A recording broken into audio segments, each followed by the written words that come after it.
I'm Chef Q Ibrahim. I run Teertsemasesottehg, a secret location underground supper club. We do 6 courses with wine pairings, and we also partner with local wine artisans. So whatever community we're in, we try to just build partnerships with other communities. If we were in Hyde Park, we would partner with 57th Street Wines. If we were in Evanston, we usually partner with Wine Goddess. Diane pairs our wine for us. So I'm also the president of the Evanston Food Exchange, where we try to 86 food insecurity in Evanston.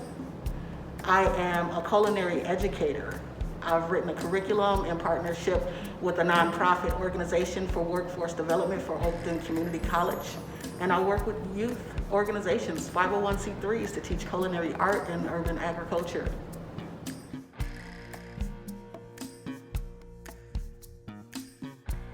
It's amazing. My early influences were my parents. First, it was my mother, who worked very hard to keep food on the table for us. And I was probably in culinary before I even knew it. My mother was the person that said, we do not have money, but we are going to travel via food. So she took me to Greece, she took me to Asia, she took me to Toronto via restaurants. So every second paycheck, every 2 weeks, we would go to another restaurant. And she would teach me about the food, and I would learn about different cultures through food. We didn't have much. We never traveled while I was a child, but food and dinner and dining in our home was spectacular. It was really a big deal. It was something where you sat at the table and everything was done. If it was string beans or black-eyed peas, I would sit there with her and break those green beans, and that was an influence. I watched her work very hard, many times 2 or 3 jobs, to make sure that we had what we needed. And my father as well. My father had a Hallel poetry shop in Easter Market in Detroit, which is the country's largest farmer's market. He also had a farm in Sonoma, Georgia, around the area that The Walking Dead is shot.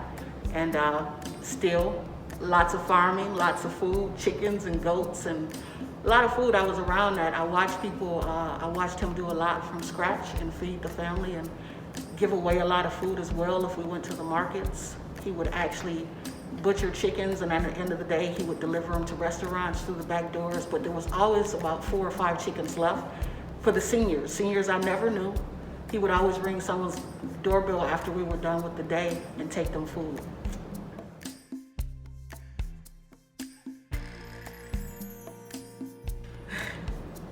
Well, my business was the necessity of inventing. It was the mother. I had to start my business. One of the things that was necessary for me to do was a lot of doors that were closed for me. As an educator, I worked with a lot of youth that were out of prison systems, that had they had probation and parole officers. And I needed them to know that the hustle is real, but the product can be changed. If you're a hustler, you're a born entrepreneur. So I literally started my business. It was my class's final exam, and a gentleman that I knew, he had a restaurant in Rogers Park. I told him what I wanted to do, and this was going to be their final exam. So I bought the restaurant out for a day. We created a menu, and we executed it. Sold out within 45 minutes. There was a line around the corner. And it was amazing to have Black and brown kids there. They did everything from creating the menu to pricing the menu. They cooked the food, they delivered. So it was really necessary for me to create a platform for them to succeed and know that they could succeed. So what ended up happening, I did the first pop-up. After that pop-up was so successful, I said I'm gonna go into underground dining, which is secret location dining. So what I did was, when my students actually finished the program, if they were successful, I gave them an opportunity to work for me. A couple of my students have been with me for the 3 years that I've had my business. They helped to run the business. So my team is sometimes built of the throwaways that society actually threw away, and they are the most incredible people on earth.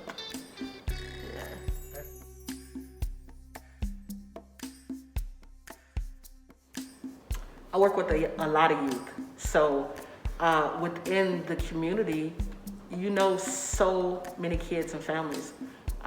You can't say that this is my community and I continuously invest in the community, working with the children. You know, how do you not give back? You want to see them grow. you want to teach the families, whatever I want to watch the youth become successful. So working with them, it's like a fundamental. Hey, this is what I have. I may not have a lot monetarily, but I have a skill that can teach you to feed yourself. It's so important to invest in a community. My family came from this community. I did not. I grew up here for a little while, and I just moved back like 6-7 years ago. But it was really, I've heard the stories, I've heard all of the beautiful things that have happened. My great-grandparents were here, my grandparent was here, my mom was here, my uncles are still here, my aunts are still here. This is my community. So it's where, a lot of people move out of the community. I moved into that community.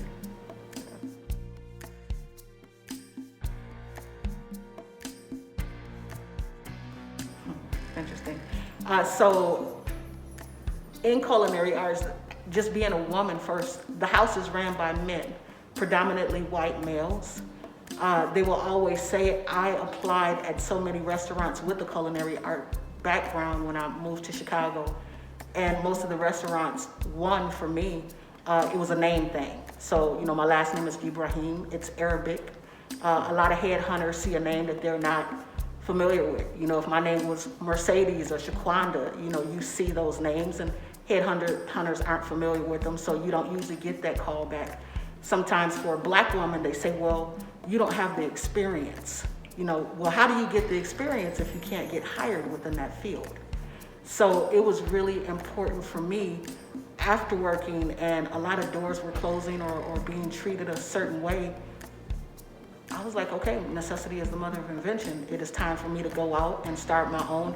You get to a point where you're tired of asking to play on someone else's field. So you plant your own seeds.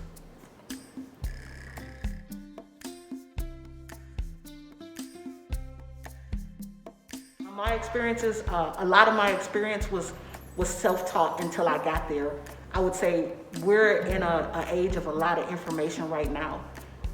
There are Chicago Readers, Red Eyes, grab newspapers, grab magazines, learn about the food, Google the food if you don't know what something is, because you can become so sharp. I used to sit at nighttime and I would make index cards and I would put the name of something and the description on the back and I would just lay on the floor and study it because I knew when the door opened, I was gonna kick it in. So, just do that. Really educate yourself on that field. Don't wait for someone to let you in. By the time you get in, just have what you need to succeed. I'm gonna say this is a beautiful time in history right now. It is a time for everyone to be part of the change that they actually want to see. It's a time that, we can heal. It's a time to just add something to the collective. So get out, figure out who your people are. I think at this time, this is one of the first times where I've ever met all of my neighbors on a block. Introduce yourself. Put the neighbor back in the hood. Know who your people are. Say hello. Know what's going on. Be kind. It's just a time to invest in your own community now.